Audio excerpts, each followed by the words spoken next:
Good morning, Morning Musings by Melinda. How's everybody doing today? I don't know why, but I feel a little tired this week. Do you feel that energy, that kind of dragging down energy? Maybe it had something to do with the moon, or I don't know.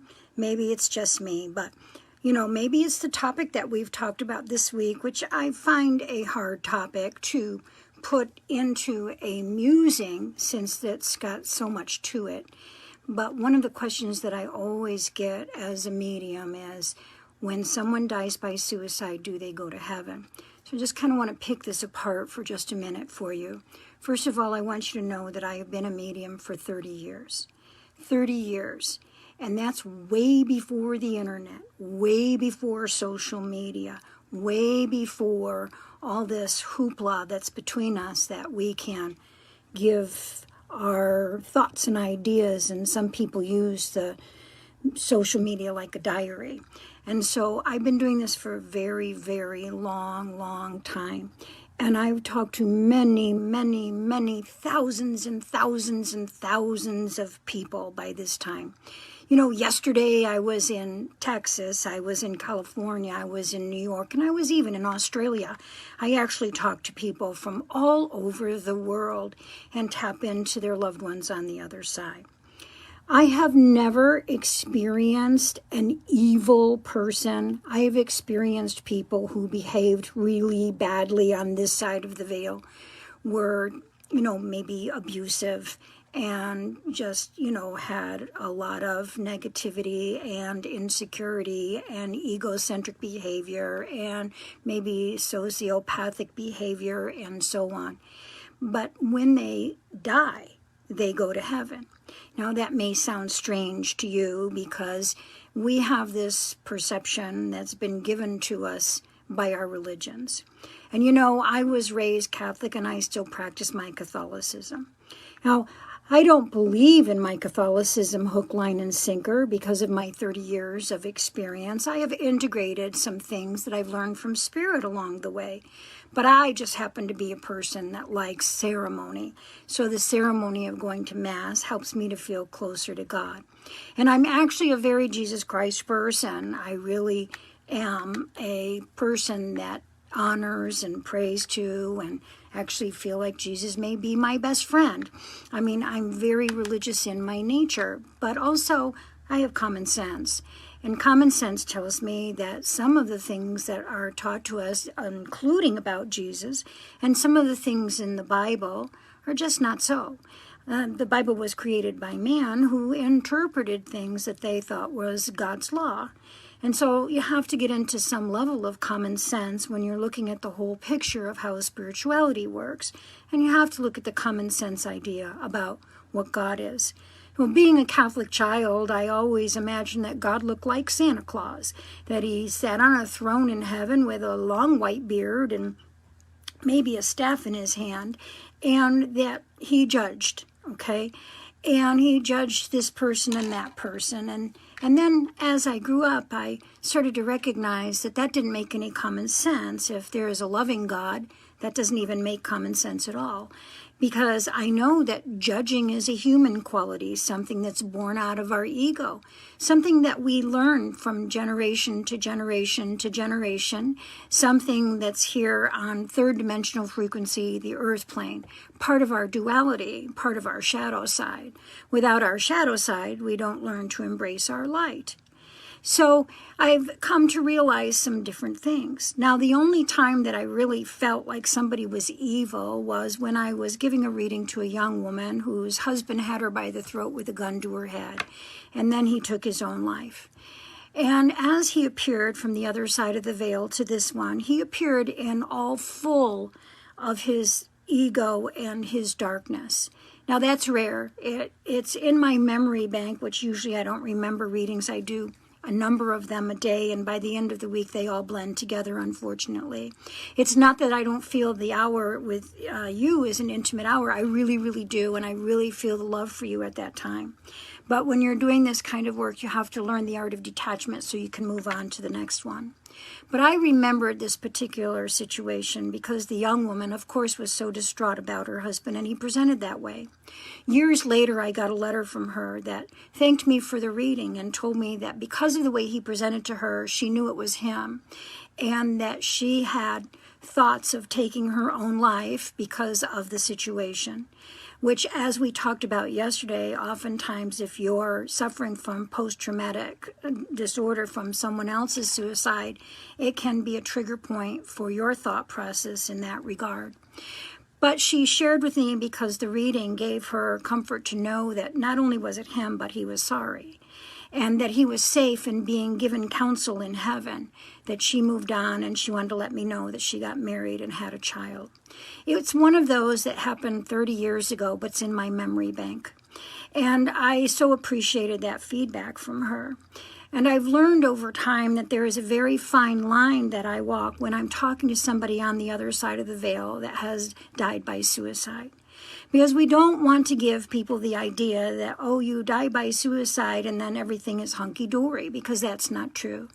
And I suppose that's the reason that religions turned it into quite a sin, was because, you know, they don't want people jumping off the planet if life gets too hard. We're supposed to persevere. But there are a myriad of reasons that people do leave by suicide.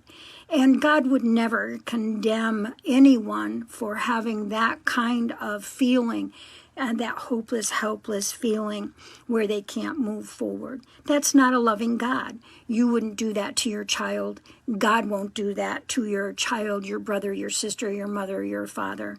Yes, when we die by suicide, we go to heaven. In fact, I've come to know that there is no such thing as hell except what we experience here on planet Earth. I think the cycle of heaven and hell is very misunderstood, because I think once we've created karma here on the earth plane, knowing that I've taught you over and over again that our bodies are just a suitcase that houses our spirit, and we're supposed to get to heaven with an unpacked suitcase and not pack it up more.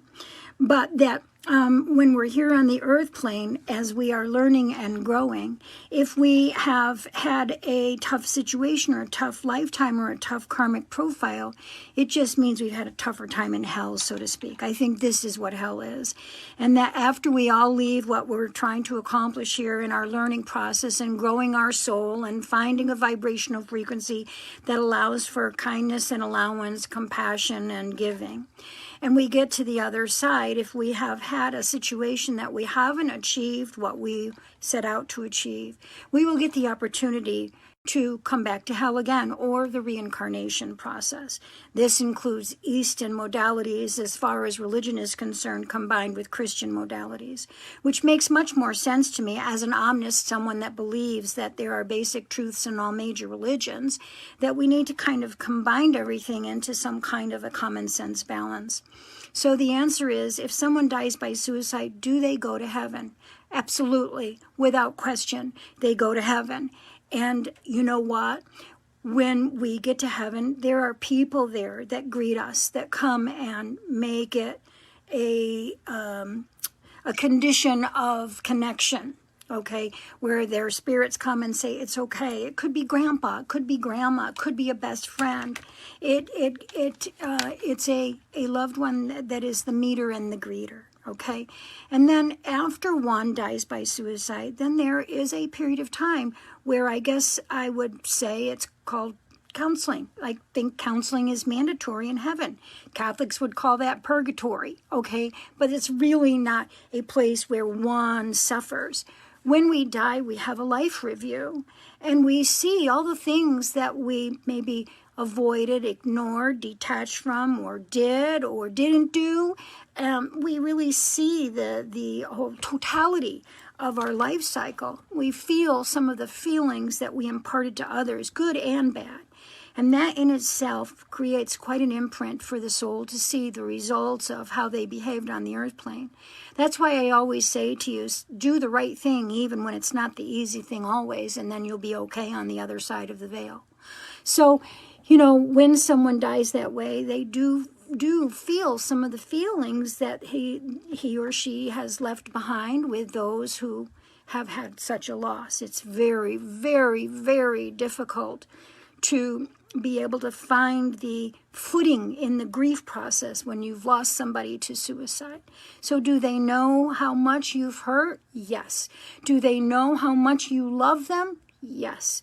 Are they wrapped up in a cocoon of love on the other side of the veil so that God and all the angels and all the guides and all the relatives help them to sort out their issues in a way that makes sense to them? Yes. Are they alive and can give you signs? Yes. But does that mean that if you're having those kinds of thoughts that you are going to tell yourself, yeah, it's okay for me to do it because I can be alive and talk to my loved ones? No, that's not really what it is all about, because again, it creates a karma or a difficulty. And who wants to come back down to this plane of existence, the earth plane, where things really hurt? You know, a lot of us can handle physical pain. It's the emotional pain that is so damn hard, isn't it? And so who wants to incarnate back down here to hell and have to go through that whole process of defining oneself through depression or mental illness again? We as a community have to open up the channels of communication about suicide and religion and the impact of suicide and what it all means in a way that we can create mental health awareness, mental health agencies, a better understanding, which yesterday I spoke about Theo Sciro's book. I want you to look back at that. But please know that suicide is really not a great option, but it is not a punishable act either. There's a fine line of balance between the shadow and the light on that. And so everybody goes to heaven. And so one of the stories of the Bible is about Jesus dying on the cross and saying to the person on the cross beside him that he would sit at the right hand of the Father with him on that day, because he had a recognition of his issues. Okay, so that's just kind of maybe a story to tell us that God doesn't punish. God brings us into heaven and counsels us and loves on us, gives us an ability to, reframe some of the issues that we may have had here, gives us the ability to still stay connected to the loved one on the other side. But also, we have to come back and try to do it again, and that's not fun. So I hope that helps the question from yesterday about someone's loved one. Are they in heaven? Okay?